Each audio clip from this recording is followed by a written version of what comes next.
Huddle Up Podcast is sponsored by Arena Eats.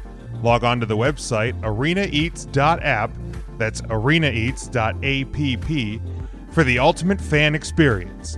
At your favorite sports venue, Arena Eats mobile app, pre-order, express pickup, and in-seat delivery.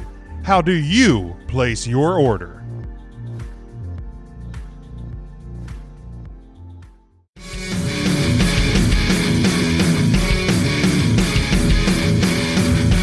Couple of NFL stories, guys, before we get to our commercial break and then take the and then hit the games in the NFL.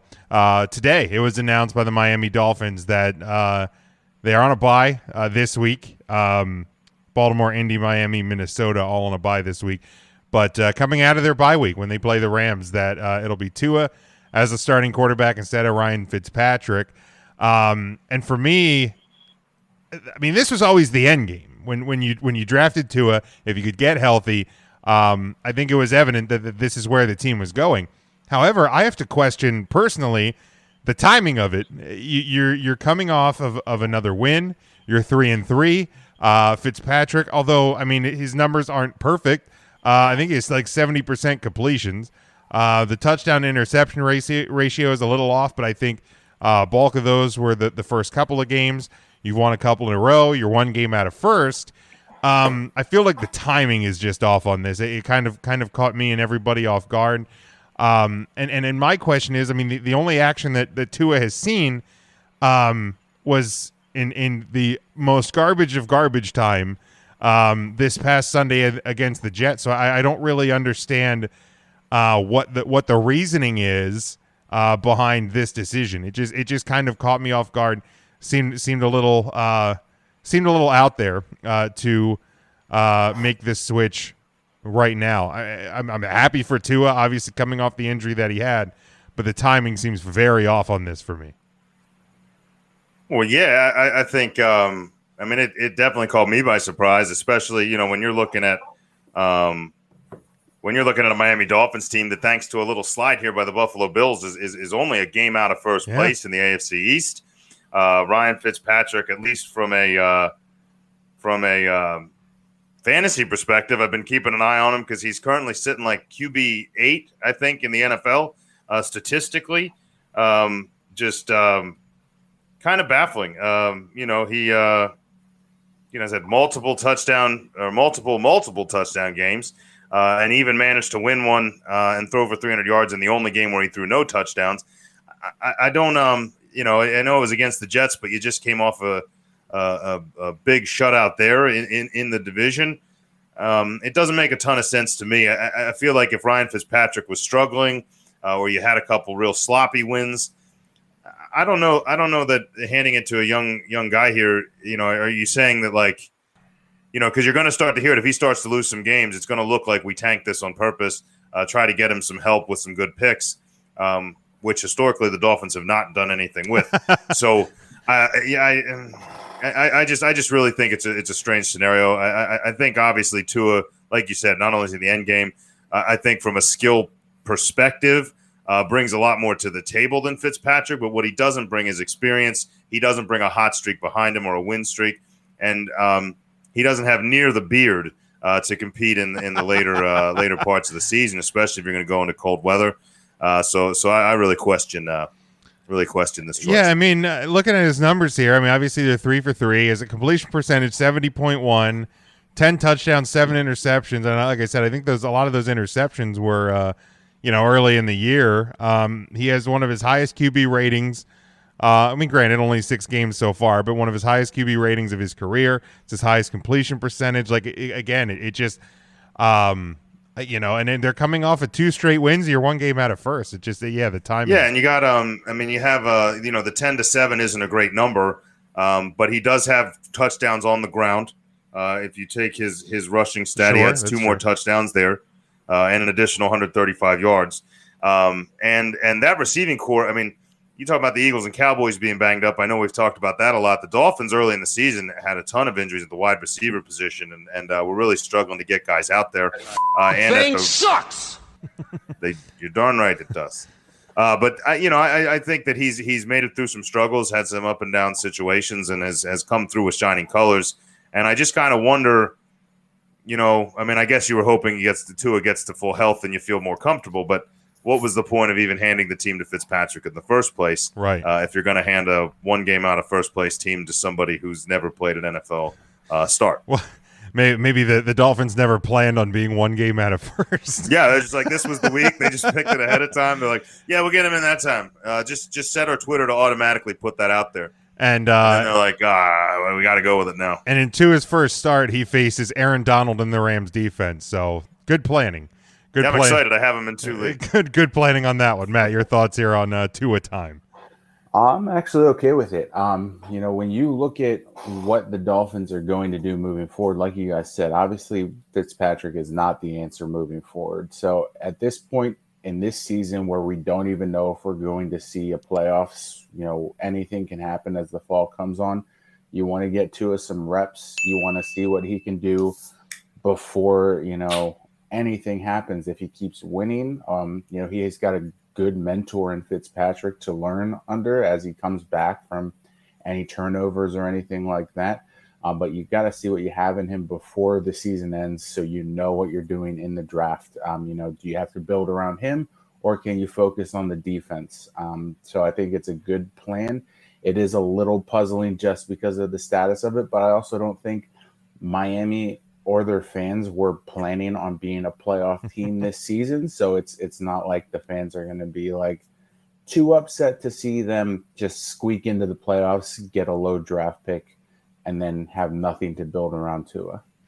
Matt, if you're going to make reasonable points like that, I might not ever bring you back on this show. This is not the show for logical thought and reasoning. So I miss Dave.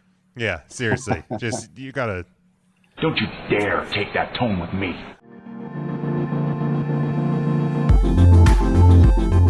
Huddle Up Podcast is sponsored by Arena Eats. Log on to the website arenaeats.app, that's arenaeats.app, for the ultimate fan experience. At your favorite sports venue, Arena Eats mobile app, pre-order, express pickup, and in-seat delivery. How do you place your order? The other, not really a story, but this is more like a thought in my mind. Obviously, the past couple of weeks, we've had Tuesday night games. We've had Monday night doubleheaders. Last week, we missed the Thursday game. And by missed, I mean it wasn't there. I didn't actually miss it. So for me, I think I would actually like to see the NFL change their schedule, because I actually enjoyed sitting down to the dinner table on a Monday night and getting an NFL football game before another NFL football game.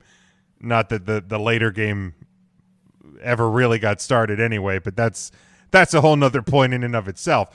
I love that game. I'm sure you did. What game were you watching? I mean, I loved whatever the game was on Sunday with the guys in green. I enjoyed that one probably about as much as you enjoyed the Monday night game. So, yeah, the NFC East is just, it's so embarrassing. It is just so embarrassing. But really, I mean, I would love to see him just double dip Mondays, eliminate Thursdays. It takes away that short week for one team. You have more days off between Monday and Sunday. Then I'd love to see the NFL change the schedule. Not that it's something and Chris agrees with me. Double dip on Monday. Not that it's going to happen, but would you guys like to see them kind of flip the script here? I mean, Thursday games historically have been bad. And if you'd asked me several years ago, I'd have been like, I mean, from a fantasy perspective, it's a mess. It's so hard to pick. It used to be so hard to take quarterbacks in a Thursday game. You'd be willing to take a running back. And defensively, you're like, do I even start a defense that's playing on Thursday? Because I don't know what's about to hit them. And it was very hard to prepare. And I'd imagine from a game prep perspective of the NFL, it's very similar. You're running limited reps. You got to run some reps the week before and just kind of quick plan for a actual NFL game where players can get hurt. In the past few years, they've been better. We've seen some shootouts. We've had some good quality games, some games that I know I was excited about. And it is nice not having to wait all the way till Sunday. Do I think maybe you could push it to Friday? Anything preventing that? I mean, obviously high school football would be like, what are you doing? But I don't have a huge problem with Saturday. Getting an earlier game on Monday is kind of nice, I guess. You got to worry about, what they're going to say with the West Coast. Obviously, you're taking a game out of prime time, putting it into a non-prime time slot in the West, unless you're going to alternate and maybe do one Monday, the 5 and 8, the next Monday, like a 7 and 10, like do the late game like they do week 1. I think that would be a potential option, but I don't mind either way. I mean, I'm going to enjoy the second Monday night game. I'm also going to keep enjoying Thursday as long as it's there. Matt, how about you? Yeah, I think really the main reason this comes up is just because of the quality of the game that we've been seeing on Thursdays, and this was supposed to be a good one, so we kind of got robbed of that. So I don't necessarily mind having 2 in one day, but I like it more spread out personally. So even if you're not going to do the Thursday one, make one like a Saturday or a Tuesday, just because, then we still get that extra game on that extra day. You cut out some of the weight, because even the college games that they put on Thursdays and Fridays are pretty akin to the Thursday NFL games we get anyway. Right. So it's not like anyone's, setting their DVR to watch, Louisville versus, I don't know, BYU, something similar to that. Right. Yeah. So I did like, the kind of the change of pace and getting those 2 games. I liked the Tuesday game that we got the week before. That was fun. So shaking it up a little bit is fine, but I think they just need to do what they do on Sundays and have that option to flex, so we're not stuck with like Jags Bengals on Thursday night, or Dolphins Seahawks. Something that no one aside from fans of those teams or fantasy owners are really going to want to tune in for. Sure, no doubt.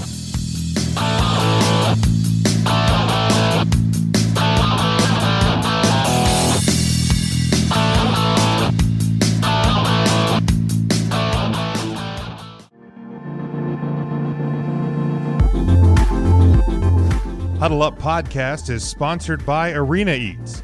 Log on to the website arenaeats.app, that's arenaeats.app, for the ultimate fan experience. At your favorite sports venue, Arena Eats mobile app, pre-order, express pickup, and in-seat delivery. How do you place your order?